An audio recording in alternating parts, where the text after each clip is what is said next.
go down and pick up All a right. part with a vacuum grip. We're going to start with our logic.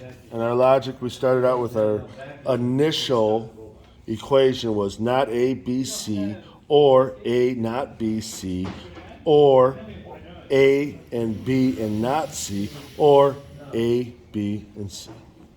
So, in our whole process of bringing it down to our final answer of Tell them the CB, laws you used. why don't you do yours? CB, AB, AC is our final. And in order to get from point A of the big equation to our CB or AB or AC, we use the distributive, the complement, the identity, again with the distributive.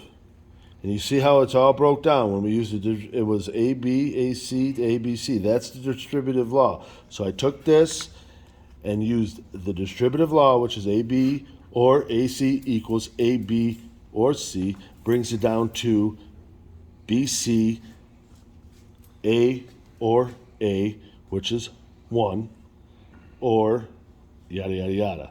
You guys get the point. I don't have enough time to explain it. But then, like I said, complement, identity, distributive, and the last one here is absorption law, which that took some time in there. But once again, if you look at the video, you'll see absorption law.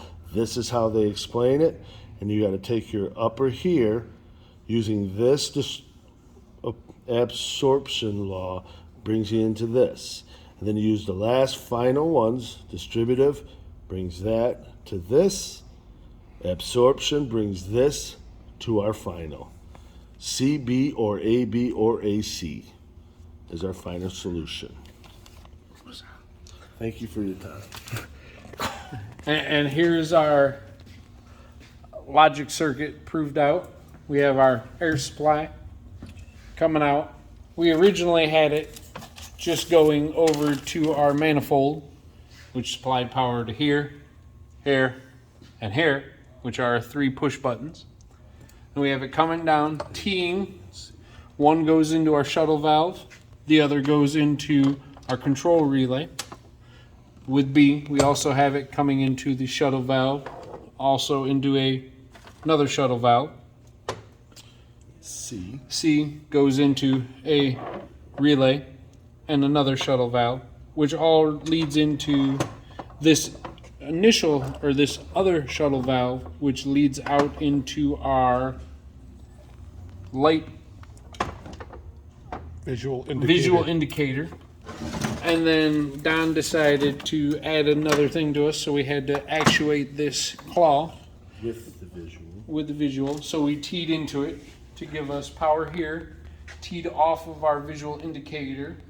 To go here, we have 2 vents with sound dampeners, and then our actuators, so that we can hit, go ahead Scott, A and B. You see the visual indicator and the claws clamped. There we go. A and C, claws clamped, visual indicators on. BC, visual indicator, claws on. And if we hit all 3, still works. If we're holding them down and I release B, still works. Holding them down, Scott releases C, still works. Holding it down, release A, still works. But if you hit any of the single ones together, that none of them work, because you need to have both, because it's an AND circuit. And that is it. Thank you for your time. Chris Schmazel is our cameraman. There you go. Gonna get some cold cuts.